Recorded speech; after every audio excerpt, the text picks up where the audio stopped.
Caríssimos amigos, é um prazer muito grande estar aqui de volta para fazermos uma nova gravação sobre a sacralidade. Eu precisei estar fora há muito tempo e em condições técnicas desfavoráveis para fazer a live. Então, faço agora e com muito gosto para mim, na esperança de que produza frutos substanciosos para a alma de todos. É importantíssimo compreender bem a sacralidade. Hoje nós vamos entrar num aspecto mais profundo e por isso eu vou precisar que as pessoas assim prestem mais atenção. Eu vou procurar ser o mais claro possível e qualquer dúvida depois você pode me perguntar diretamente ou pelo WhatsApp, etc., que todos têm. Bem, para quem não tem, 11 9881 75451. Bom, Santo Tomás de Aquino diz o seguinte: quando a gente lê no Gênesis, Deus criou todas as coisas. Depois ele contemplou e viu que cada uma era boa, mas que o conjunto era ótimo. Olha, por que a soma do que é bom de repente se torna ótima? É porque elas estavam hierarquicamente dispostas. O ótimo da criação é o aspecto hierárquico da criação, que é o que mais importante reflexo de Deus na criação. Por isso, as pessoas que normalmente são boas, elas têm apetência da hierarquia, elas gostam da hierarquia, né? Então vamos ver o seguinte, vamos ver o que é a sacralidade e espírito hierárquico. Cada ser é imagem não só de Deus, mas também de um ser superior, que não é Deus, mas inferior a Deus. Então, por exemplo, o tigre é uma imagem de Deus. Ora, o gato é uma imagem do tigre. Mas é também uma imagem menor de Deus do que o tigre. Isso vale especialmente para um rei. Para o seu povo, um rei é imagem de Deus. Não se dá o mesmo com um eleito que não brotou organicamente da vida do povo, sobretudo quando ele é eleito com artifícios artificiais, vamos dizer, já está na palavra artifício, artificiais, mas que aquilo não brota do povo. Entram estratégias de marketing, entram maneiras de ludibriar o povo, de tal maneira que é frequente a pessoa depois se arrepender de ter votado em alguém. Bom, o rei tem algo, o rei também pode ser uma pessoa não boa, mas a realeza brota de dentro do povo de uma maneira orgânica. E isso é que é importante. Bom, o que é espírito sacral? O que é a sacralidade? São conceitos próximos, mas cada um deles tem um significado próprio. Em primeiro lugar, a palavra sacralidade exprime o fato de que o universo é, em primeiro lugar, hierárquico. É uma qualidade de Deus expressa no universo, hierárquico. As criaturas têm níveis diferentes de qualidade. Então, por exemplo, o ouro tem diferença de quilates. Tem ouro até de 24 quilates, eu não sei se tem mais do que 24 quilates. Depois ele vai diminuindo de qualidade até chegar naquilo que é menos expressivo em matéria de qualidade. Bom, existe aí uma hierarquia dentro do ouro. As árvores. As árvores também variam, desde as sequoias, que são gigantescas, até pequenas árvores, vamos dizer assim, ornamentais, muito bonitinhas, muito graciosas, mas tem uma gama de diferença dentro do tema árvore, que é uma gama de diferenças incalculável. Bom, também os felinos. Os felinos, uns terão, são maiores do que outros, terão mais forças do que outros, terão mais capacidade de luta do que outros.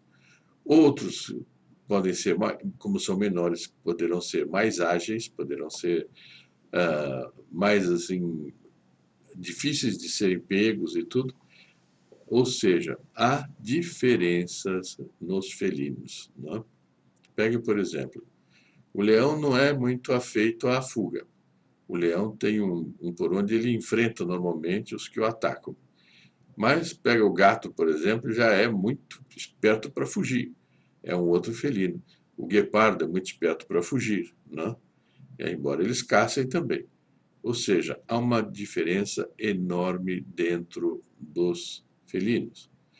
E também dos anjos. Os anjos estão dispostos em 9 coros, desde os serafins até os simples anjos, que são os nossos anjos da guarda, etc.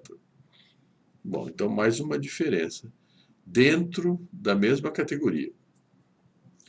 Por exemplo, se eu disser que tem uma rosa para mostrar extraordinariamente bela, os meus interlocutores ficarão desejosos de vê-la, quererão que eu a projete de alguma maneira e tudo. Bom, mas se eu disser depois que eu encontrei outra mais bela, eles ficarão curiosos para ver esta mais bela.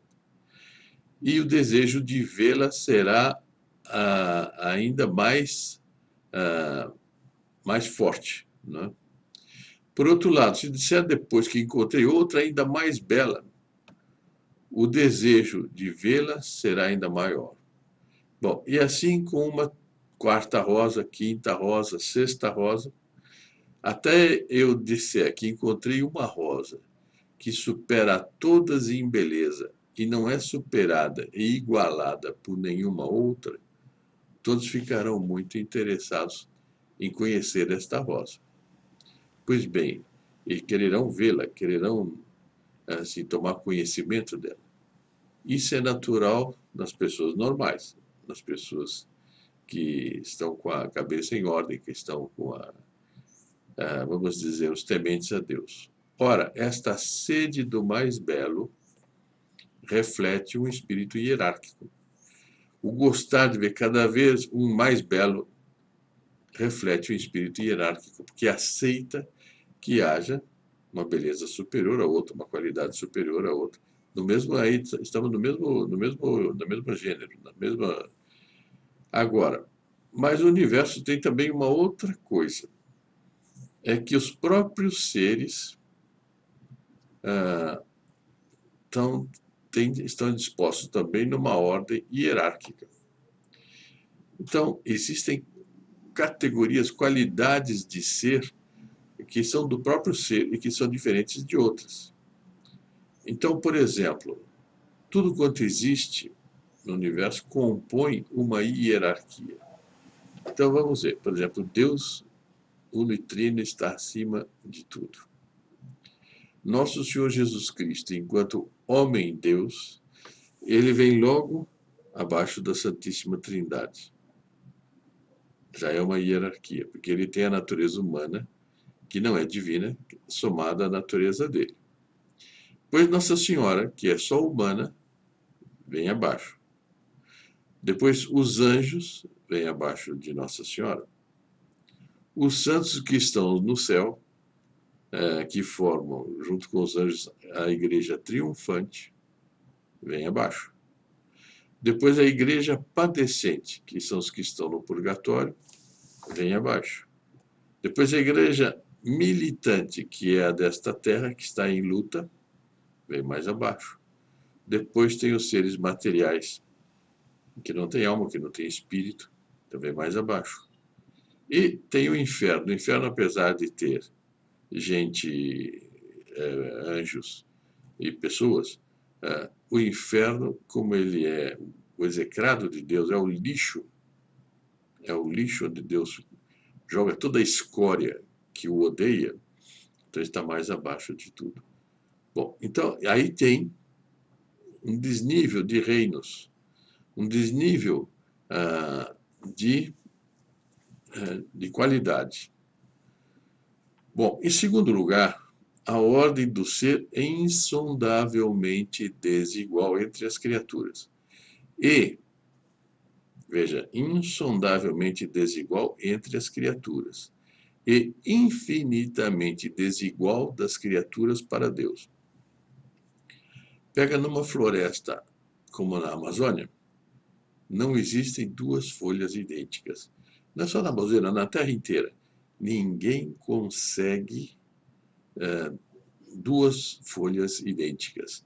Não existe nada idêntico, exceto na produção industrial, mas mesmo assim ainda se pega alguma diferença. Mas o que é importante é isto: o que saiu das mãos de Deus não tem nada idêntico ao outro.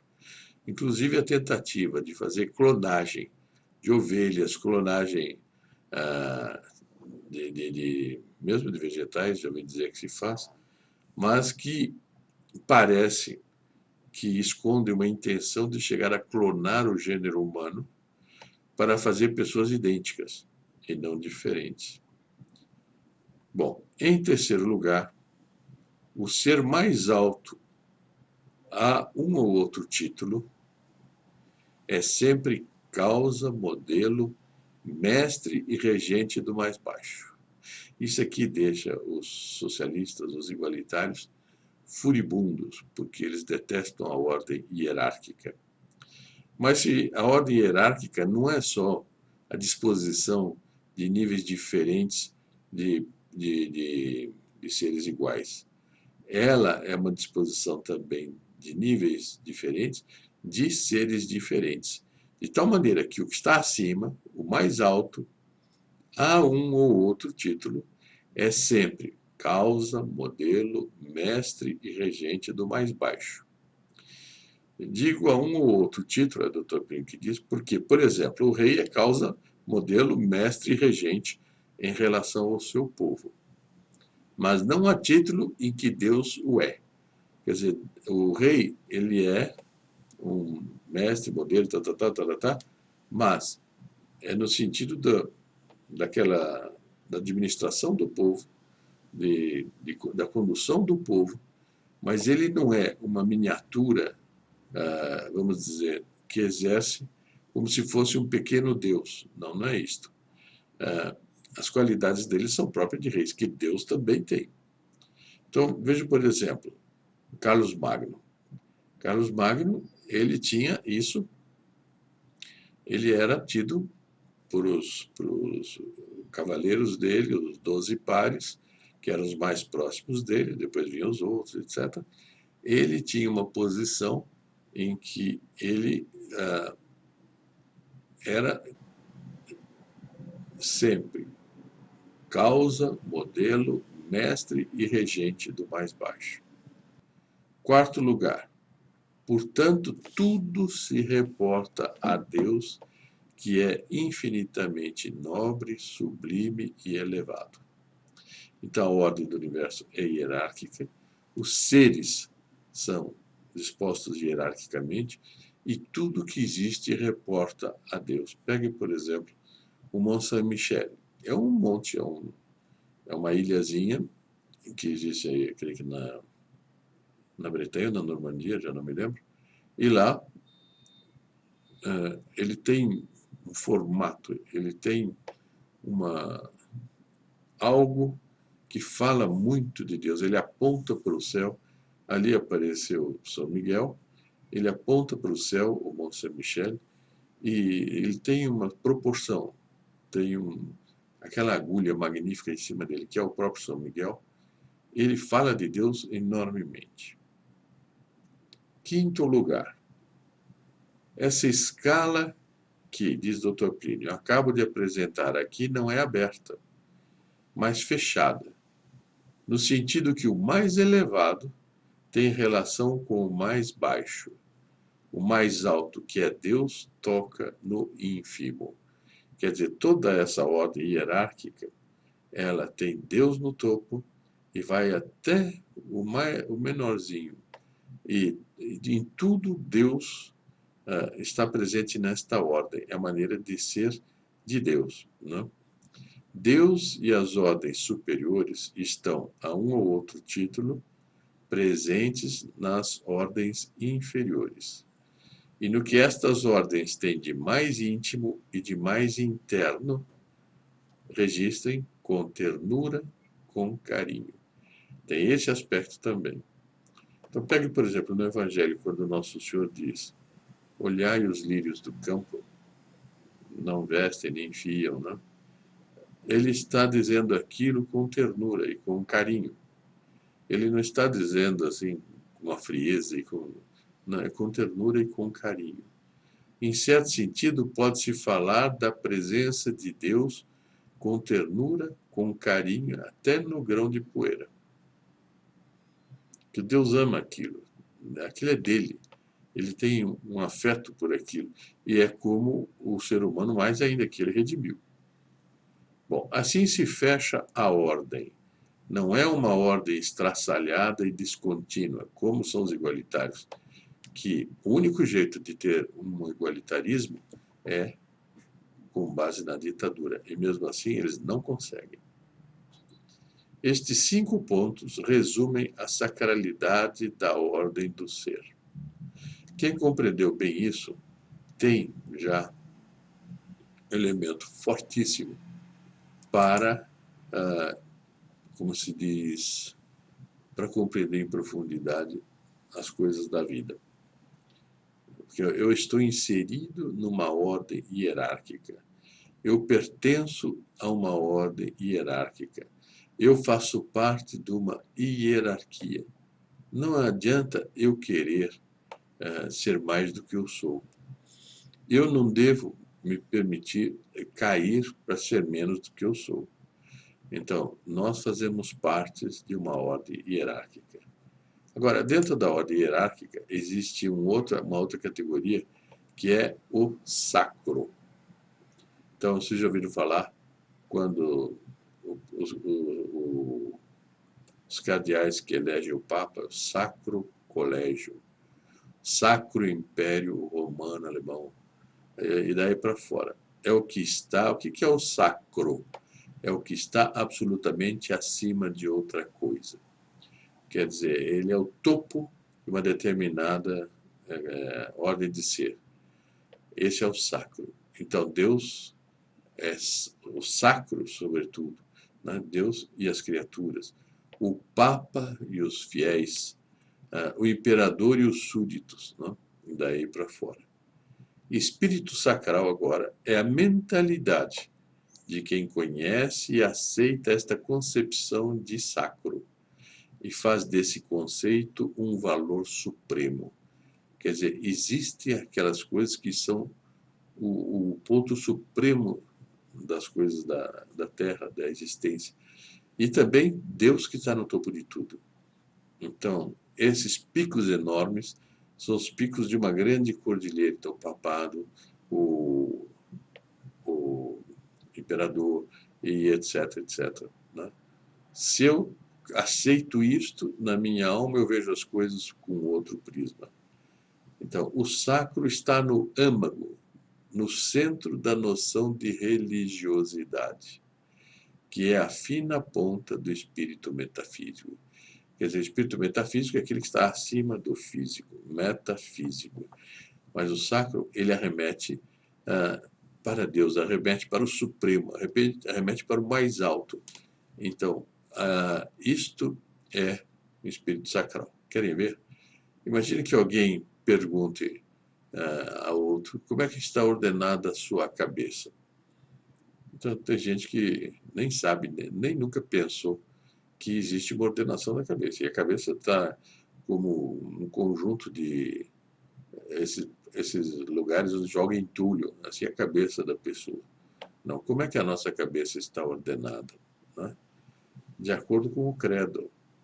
Creio em Deus Pai Todo-Poderoso, Criador do céu e da terra. Lá, o sumo. E em Jesus Cristo, só seu Filho, nosso Senhor. E aí vai descendo, vai descendo, vai descendo. Todos esses mistérios são o topo da nossa cabeça. Eles apontam para o sacro. Agora, eu queria pegar um outro ponto aqui, que é enlevo, veneração e ternura. Guardem bem essa tríplice fórmula: enlevo, veneração e ternura. Todas as tendências do espírito sacral são orientadas para uma tríplice atitude diante do sacral: enlevo, veneração e ternura. Por exemplo, a igreja, Dr. Plínio dizia, é a pátria de minha alma. Então nós temos para com a igreja um enlevo extraordinário, porque a igreja é a igreja de Deus, a esposa mística de nosso Senhor Jesus Cristo. É ela que nos amamenta e nos salva, né? Então a gente tem para com a igreja aquele enlevo. Isso eu tenho enlevo, tenho veneração. Isso eu tenho veneração, eu tenho ternura. Vejam só. O enlevo, vamos falar primeiro do enlevo e suas consequências. Enlevo é a atitude da alma de quem, ao mesmo tempo, venera e tem ternura. A alma venera pelo que determinado ser é mais do que ela. Então ela vê aquilo, que coisa, vamos falar da igreja, que coisa é a Santa Igreja, coisa que os progressistas não amam assim, coisa que, enfim, outra categoria de gente não a ama assim, mas nós amamos a igreja profundissimamente. Então, a alma venera porque percebe que a igreja, no caso, é mais do que ela. E tem ternura por pertencer à mesma ordem que este ser. Então, por exemplo, eu tenho ternura porque eu pertenço à igreja, que eu venero tanto, eu pertenço à igreja, então eu estou dentro dela, eu sou dela, aí eu tenho a ternura. Bom, agora, então pegue, por exemplo, para pegar um exemplo que talvez facilite. Imagine um coral muito bom, que todos cantam ali, afinados, todo é um coral muito bom. Acontece que há também uns cantores monumentais que têm umas vozes monumentais e que cantam sozinhos. São cantores líricos, são... Bom, então, o que simplesmente canta no coro, ele tem que venerar o que é maior por ser mais do que ele, mas ele tem ternura por ser também um cantor. Isso é que é importante. Quer dizer, ele venera o que está mais do que ele reconhece, tem satisfação com isso, e ele pensa, que cantor extraordinário. Mas aí ele diz, bom, eu também sou cantor. Apesar de ele ser só do coral, mas ele é um cantor e ele tem ternura por ser cantor. Então, a veneração e ternura são consequências do enlevo. Enlevo, veneração e ternura. Desses três pontos fundamentais, enlevo, depois veneração e ternura, decorrem consequências. Então, agora, nós estamos caminhando para o fim da exposição e que eu peço mais um pouco de atenção. Eu acho que o ideal seria, quem tiver tempo, depois tomar nota disto e ir memorizando. Aí vem a abnegação. A primeira consequência é o desejo de servir. Se eu tenho enlevo por uma coisa, se eu tenho veneração, se eu tenho ternura, eu quero servir aquela coisa. Isso é do espírito não igualitário, é do espírito hierárquico, é do espírito sacral. Então, quer dizer, eu posso fazer por aquele que eu venero, tanto e por quem tenho tanta ternura, o que eu posso fazer, como posso servi-lo, isto é a abnegação. Então vejam que isso vale também para pessoas, o fundador de uma ordem religiosa, né, o fundador de uma grande obra, etc., também merece isto. Bom, é bem o que Marx chama pejorativamente de alienação. Alienação vem a ser o seguinte: pertencer ao alheio. A pessoa passa a pertencer ao maior do que ela. Ela se alienou. Isso deixa horrorizados os igualitários. Eu conheci um professor, que ele foi da TFP há muitos anos, foi vice-presidente, ele tinha 12 filhos. E ele estudava muito a Idade Média. E na Idade Média ele diz que havia um ditado que era: quem não tem senhor está em muito má situação. Quer dizer, as pessoas tinham um senso de honra de que era preciso ter um senhor.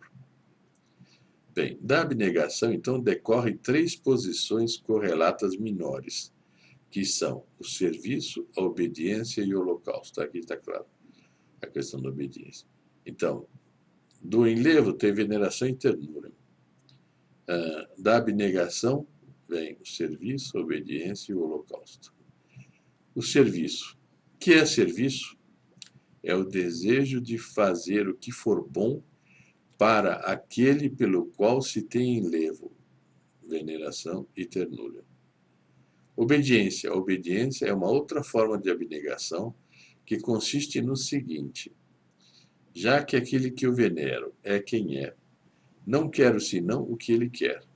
Eu desejo que ele mande em mim para que a sacralidade dele deflua em mim, para que haja um nexo entre ele e eu.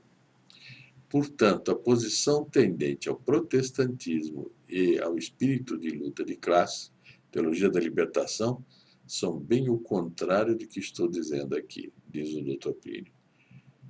Então a gente vê que o progressismo, ele não passa nada disso, ele fomenta um socialismo, um igualitarismo.